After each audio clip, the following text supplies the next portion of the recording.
Hello, buddy. Welcome back to the Tin Man Score channel. I'm your host, Jeffrey Tin Man Taylor, and today I'm reacting to another Chillin' Scares video for you guys. And this one's 5 most disturbing Tinder messages. So without further ado, I'm going to turn the lights off, move the camera up here for you guys, and let's get this reaction on the road and in the bag. Alrighty, here we go. In 2017, Alex downloaded Tinder for the first time in his life. Because he'd never had much success with women and he didn't consider himself too attractive, he figured he might as well try his luck with dating apps. As is often the case for average-looking guys in online dating, Alex initially didn't get a lot of attention from the kind of girls he wanted to meet up with. But things took a turn when pretty soon he got a message from a pretty blonde girl named Katie. At first, Alex assumed she was either a bot or a catfisher, as she was by far the most attractive girl who had ever paid him any real attention on the app. Being that it was his first time on the app, he didn't know entirely how to act. I mean, on the one hand, if Katie was a real girl, he didn't want to screw things up with her by ghosting her. But on the other hand, he didn't want to entertain any bot or walk into any obvious trouble. After overthinking for several hours, Alex finally decided to just ignore the text, frustrated by his unexciting introduction to online dating. But unlike most bots who usually don't message people more than once after being ignored, Katie reached out to him once again just 3 days later. In the back of his mind, he was still a little bit suspicious, but he was strongly considering the possibility that Katie was a real person. And after taking a more in-depth look at her profile, he decided to give her a chance and texted her back, thinking what's the worst that could happen. Yeah, that's one red flag because you don't know if the person that's contacting you is real or it might be a bot, like he was just saying. You might as well just message her to see if she is real. I mean, what's the worst that can happen? Against all expectations, Alex and Katie hit it off immediately, like to the point where they were messaging each other pretty much every day. Having that nagging feeling in the back of his mind that she actually wasn't real the entire time, he finally asked her to prove she was real by having a video call. And she had no problem doing that. Fast forward a couple of weeks, and they were having phone conversations and video calls all the time. It was pretty much clear that Katie was a real person. After talking with Alex on Tinder for about a month, Katie suggested that Alex should go and visit her. Even though he trusted her by this point, he was still hesitant to meet up with a girl he met up online, especially considering the fact that they were 8 hours apart. But Katie continued to insist, and after weighing all his options, Alex finally accepted, figuring he could take off a day or two to go see if they actually had any in-person chemistry. When the day came, he was nervous, but the last thing he wanted to do was cancel on her. So, surrounded by thick trees to get to the location, every road kind of just looked the same. After driving around in probably multiple circles for what felt like hours, he finally made it to Katie's at about 2 p.m. Hey, she lives out in the boonies, so you can't judge her for that now. But I don't, she ain't pulling nothing on him. He was immediately surprised by how old the house looked. There was a boarded up window on the second floor, and the building looked like it had seen better days for sure. Still, he caught a glimpse of the red buggy that Katie loved to talk about over text, and feeling slightly comforted, he parked right in front of the garage. He texted her that he was there, and Katie replied with a single smiley face. It was a bit weird, but he figured that was the go-ahead to get out of the car and finally knock on the door, so he did so. And that's when he noticed an older guy staring down at him from one of the second-floor windows.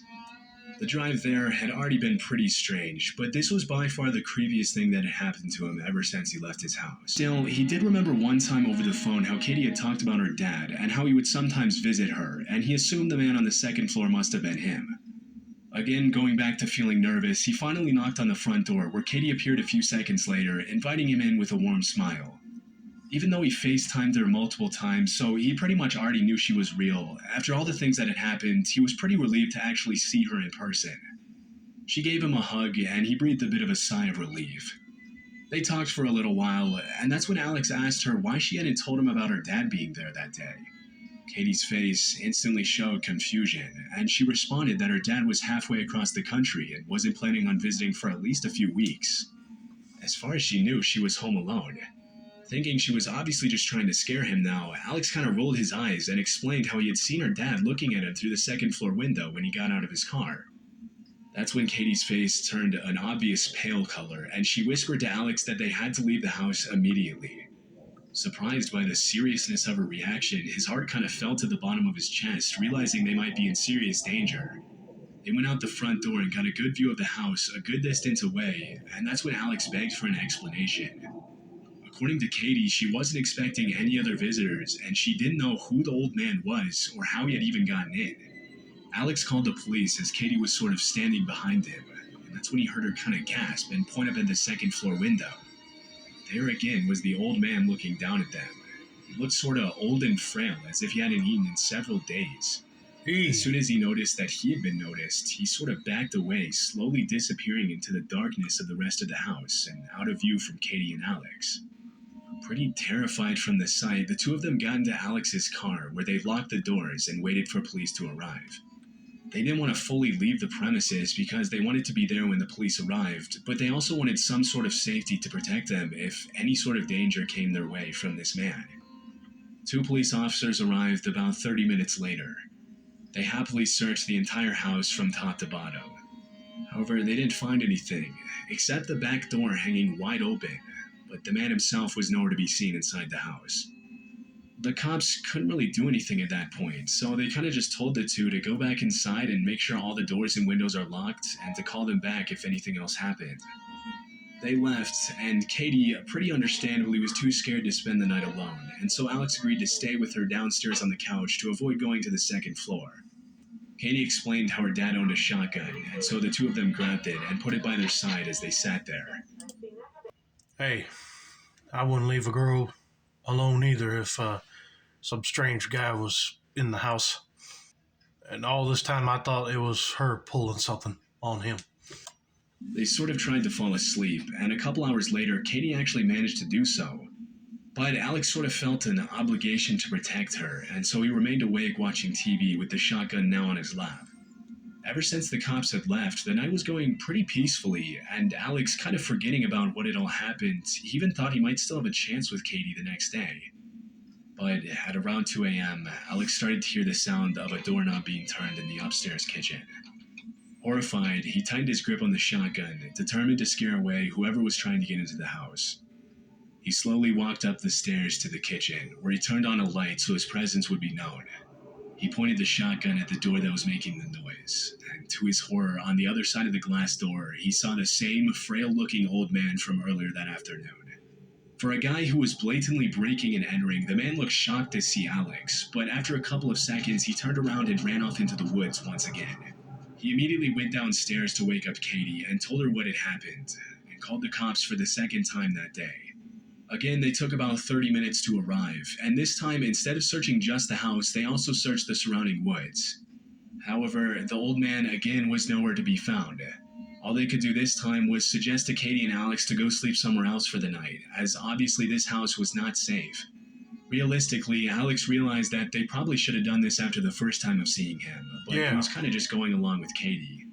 Obviously, he realized this wasn't the best first date, but he was just happy that the two of them were okay.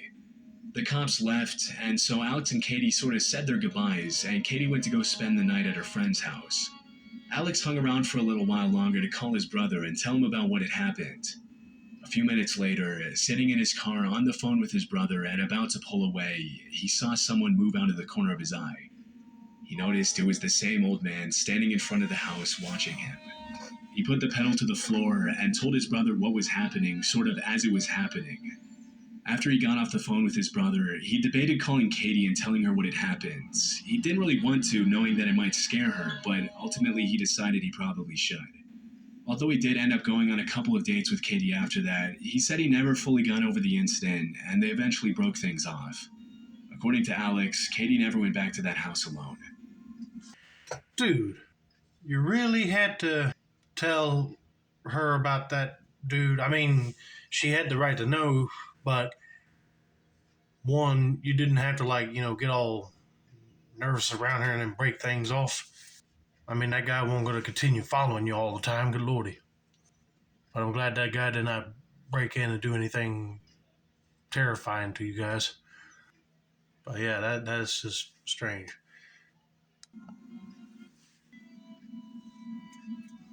In 2015, Ryan Nolan was 20 years old and was enjoying all that Tinder had to offer. Aside from the occasional bad date where he got stood up or just didn't connect with the girl he met up with, he was pretty happy with the way things were going for him on the app overall. One weekend in the winter, he made plans to visit some friends at Indiana University in Bloomington. Just to hang out, go out, and have fun. The first night he was there, everything went according to plan, and Ryan had a blast partying with his buddies. At some point during the weekend, he figured he might as well get on Tinder to try and meet up with a cute girl in Bloomington and see where things went. Like usual for Ryan, it didn't take long for him to get a match, and after talking to this girl named Jane for a little less than a day, they started making plans to meet up that same evening. Jane was pretty attractive and fun to talk to, so he thought, why not? After letting his friends know he was going to meet up with his Tinder date, he left the apartment and made the 5-minute drive to her place. As soon as he got to the building, he texted Jane in the app and asked her which door he was supposed to go in. He waited for her to respond as he sat in his car, but soon realized that was kind of stupid, and so he got out of his car and started walking around the complex to hopefully give her an idea of where he was, and maybe he'd see her outside her door. After a while, as he was walking, Jane finally responded, and Ryan finally could walk to the right door. He stepped in front of it and texted her back to meet him at the door and let him in, assuming the door would be locked. Keep in mind, it was about 10 p.m. in the dead of winter. He looked back and forth from his phone screen to see if she responded, back to the door to see if she was answering it. That's when he noticed movement from the corner of his eye coming from one of the windows. He took a better look and saw what looked like 4 different people looking at him through the blinds. He thought it was pretty creepy, but he also didn't know that window was to Jane's specific apartment. Oh no, it's a setup. It might be just a bunch of men luring other people with that app just so they could rob them. Oh, no, I'll be bolted to my car and calling the cops.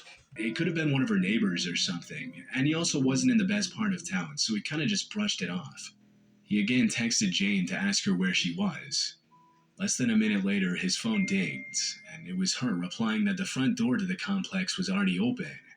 He was kind of surprised that she would leave the door unlocked so late at night, especially in this part of town. He walked in and shut the door behind him. There was only one dim light, so he couldn't really see anything and was fidgeting around the wall looking for a light switch. Almost immediately, he heard a voice behind an apartment door whisper, "He's right outside the door." That's when he realized the window he saw outside was to Jane's apartment. It was just to a different room. He got a strong gut reaction telling him he was in danger, and he quickly sprinted out of the complex. There you go. Now running, he went to his car and hightailed it out of there as fast as he could. The whole way back, he couldn't stop thinking about what would have happened to him had he continued further, thinking some sort of Jane was actually in there. He was starting to realize that Jane probably didn't exist at all, and that thought alone sent shivers down his spine. When he got back to his friend's place, he explained everything to them about what had happened, but they ultimately didn't really take him that seriously and kind of assumed he was just overreacting about the whole thing. A little later that evening, they went and got a few beers, and right before he went to bed, he got an ominous text from Jane saying, "Where did you go? I've been waiting for you all night." Immediately, he blocked the number and went to sleep. He never found out who exactly was waiting for him in that apartment, but if one thing's for sure, he knew it wasn't a girl named Jane. First of all, after hearing somebody going like, "Shh, he's outside the door," I would have been doing the same thing like that guy did, be like running back to my car and getting out. It was probably a group of friends that were probably planning on grabbing him once he got in there and robbed him. But yeah, I'm glad he did the right thing and get out of there and also blocking the number, but still, I would have called the cops on that.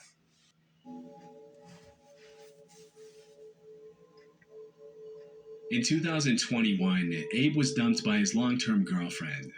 The experience left him pretty bruised up, but after a while he decided to get back out there and start dating again. Abe was more on the shy side, and so he wasn't the best at asking girls out. He wasn't exactly sure why, but either way, it wasn't his strong suit.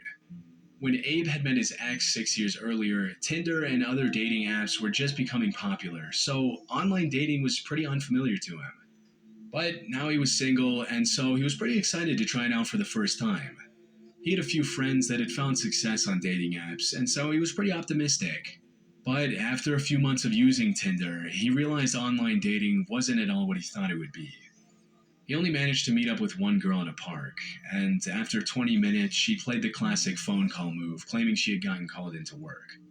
As you can probably guess, he never heard back from her again. He was about to call it and just give up on dating apps completely when he got matched with a girl named Danny.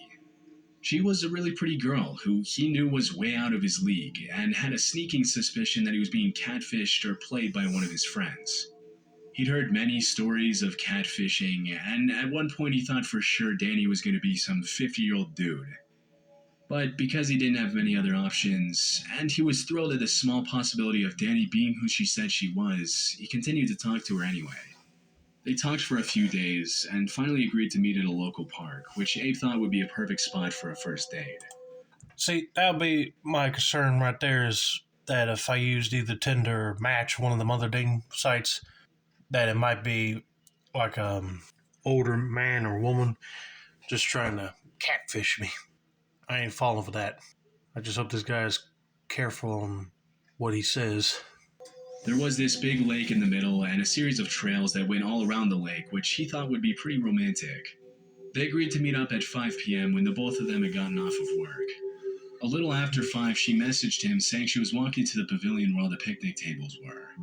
He looked over to his left out of his car window, and sure enough, there was the girl from the Tinder pictures. She was actually real. A newfound nervousness knowing that she was actually real, Abe got out of the car and walked up to her. They were able to talk for a few hours, and actually had some pretty good chemistry between the two of them. Abe honestly couldn't believe he was pulling it off. Later that evening, as their talk was starting to wrap up, they decided to go for a walk on one of the trails, not wanting to end the date, and even though it was starting to get dark out, they decided to do it. Normally, Abe would never have agreed to walk in the dark with a stranger he had just met online, but he felt calm with Danny for some reason. He trusted her. They even held hands, and for the first time since he had been dumped, Abe felt something special. Good for him. He must have found the right one then. Hopefully. They walked for a long time along the lake until it was pretty much completely dark, at which point Danny suggested that they turn around and start making their way back to the parking lot. For the first few minutes, the walk back was perfect. They had a few more good conversations, and it felt like the chemistry was continuing to grow. However, that's when things took a turn for the worse. They weren't far from the parking lot when Abe noticed what looked like a man standing in the walkway, just watching them from a distance. The guy was just standing there, which obviously wasn't normal, and he could barely see him from the distance, so he started to wonder if it was just his imagination. He didn't say anything to Danny at first, but as they got closer, with the help of the faint light of the moon shining through the trees, he realized it was a person. Danny froze before Abe could say anything, and that's when he asked her if she could see the man, and she said that she could. That's when Danny shouted at the man and asked him if he needed anything, but the man just continued to stand there, staring at them.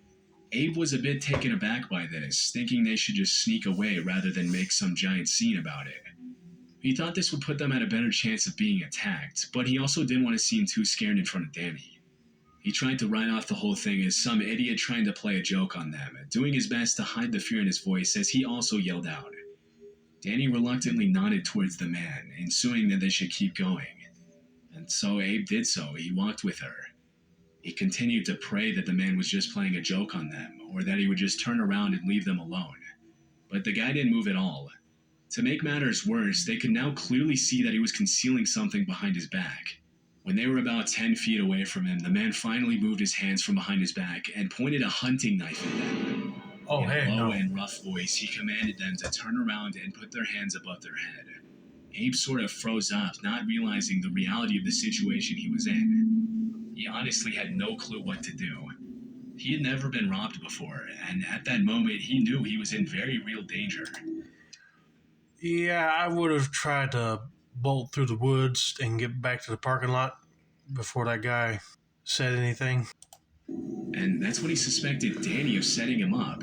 He kind of looked over at her and wondered if she really could be behind this. However, that thought quickly left his head when Danny started to aggressively argue with the guy. Before Abe could even process what was happening, she started running at the armed man. Right before she reached him, she kind of threw her body at him and managed to knock him over. As soon as the man hit the ground face up, she shouted for Abe to run. Abe, kind of now even more taken aback by what he was seeing, and just stood there, but finally started to run. He didn't want to leave Danny alone, but he didn't really need much more convincing. A couple of seconds later, Danny managed to get up and caught up to Abe. They They could both clearly hear the man running after them as they made their way off the trail and sort of down this shortcut towards the parking lot. Talk about a bodyguard girlfriend. Glad she was able to knock that guy down so they could get out of there quick.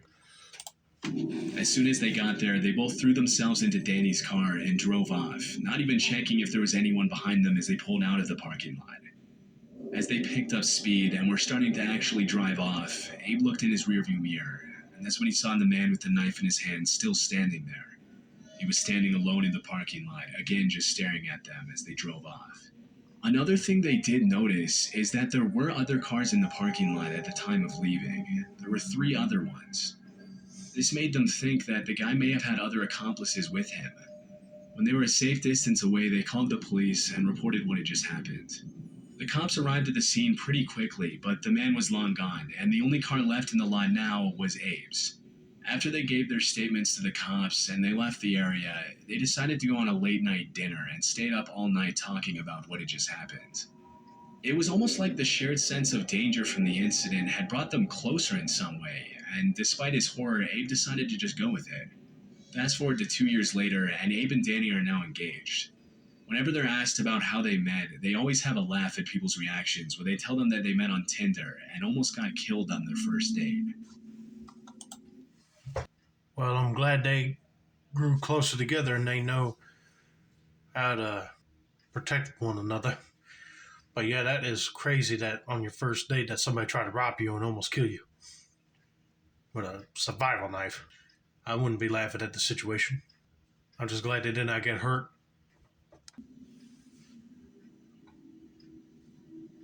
When he was 21, Taylor had just gotten dumped by his girlfriend and had also recently become a police officer.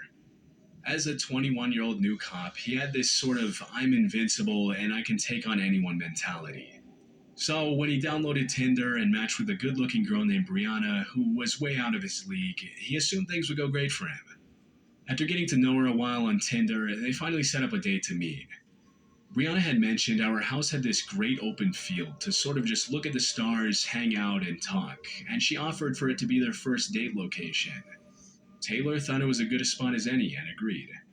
When the night came for them to meet, he was pretty excited to pick her up, and she seemed pretty excited as well as she got into his car. As she guided him to the field, Taylor knew it was going to be a great night. They had lucked out with the weather, and there were a ton of stars out. And it was this huge, peaceful open space with some nice woods, there were deer, and there were even other wildlife visible in the distance. It was the textbook perfect spot for a first date. However, as soon as Taylor parked the car, he noticed some really dim headlights in the distance. It looked like a van, but he wasn't entirely sure. When the vehicle got closer, he confirmed that it was a van, and he was a bit confused thinking they were the only ones on the property. As the van got closer, it didn't look like it was stopping, and it was in perfect head-on collision line with the parked car they were in. But as it got closer, it finally hit the brakes and stopped almost headlight to headlight with their parked car. It pretty much blocked Taylor's car from moving forward at all. Brianna seemed to have a confused look on her face, and so assuming she didn't know who it was, he kind of prepared for the worst and told her to stay in the car while he went to see what was going on. He grabbed his flashlight and walked up to the van, where he saw a pretty big dude sitting in the driver's seat. Sort of angrily at this point, he asked him what was going on and if he could back up his car a little bit. Surprisingly, the man was actually really polite, and in a low, kind voice, he said he was the owner of the property and didn't mean to scare them at all. According to the man, who introduced himself as Bob, he had been having trouble with poachers on his property and just wanted to make sure Taylor and Brianna weren't going to be shooting at the deer or hurting any of the other animals on the property. Taylor, a bit taken aback by this, lowered his voice to a more calm level.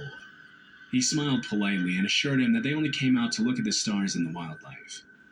Bob seemed to be pretty happy with his explanation, and a few seconds later he wished them a nice evening and drove away. Okay, that is a little weird.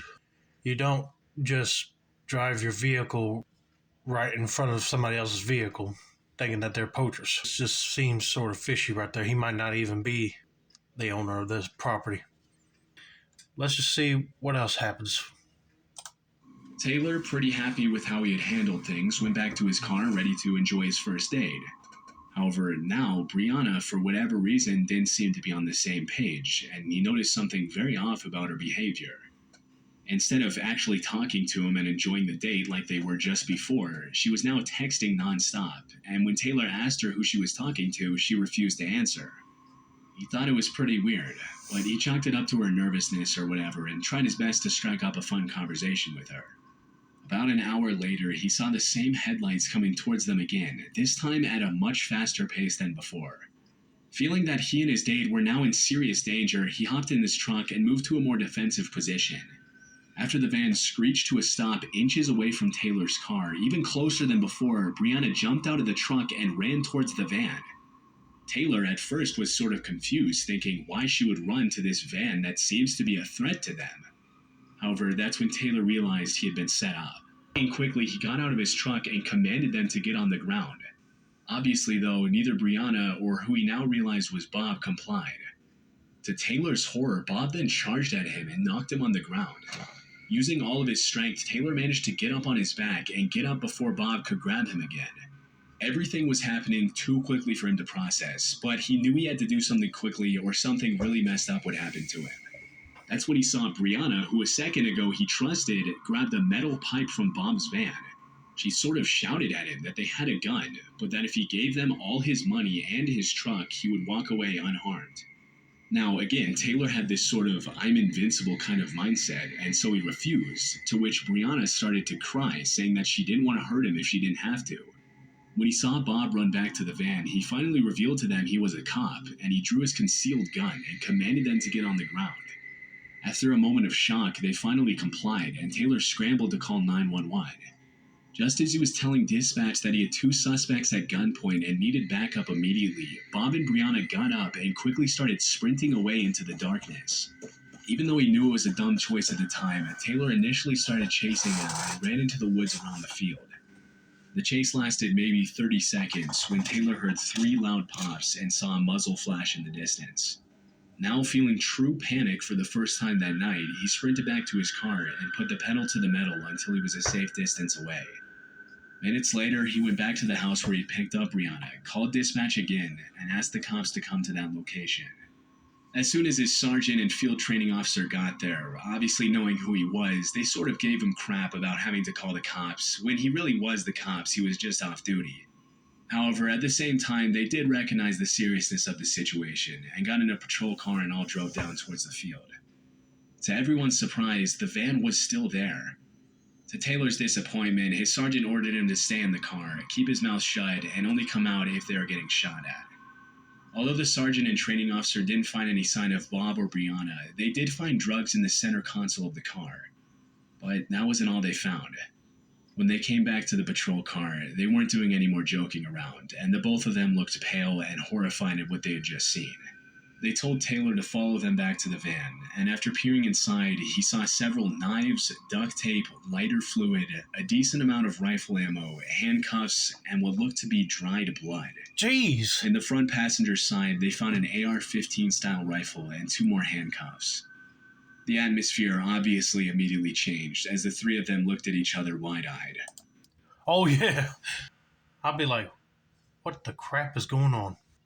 Let me guess, they were probably teamed up on the Tinder so she would lure men to them, and then Bob being the muscle, he can rob them, and then they kill them and either burn the bodies or bury them or something, you don't know. Oh man, that guy was lucky that his cop training kicked in. He would have been the next one. The team called for backup, and a few minutes later, detectives arrived at the scene, which is where it was revealed that the plates were stolen and that the van had been reported stolen a few weeks prior to the incident. Taylor does still get picked on by his supervising officers about the incident to this day, but he's just happy no one got hurt.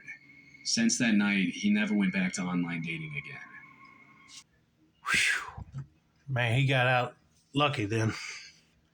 That was kind of fishy too, that girl Brianna was just texting after that little situation, and she won't concern. I said, yeah, she was probably involved with that guy, and my suspicions were correct. Bunch of sick people in this world. I want to use dating apps just to lure people in for their money and vehicles.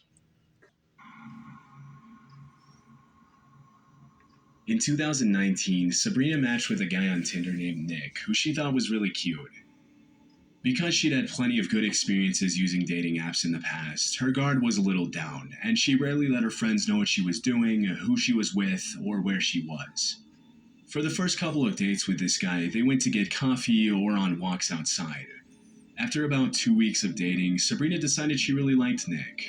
He was friendly, good looking, he was funny, he had his life together, and they also had great chemistry together. So far, everything's going to plan.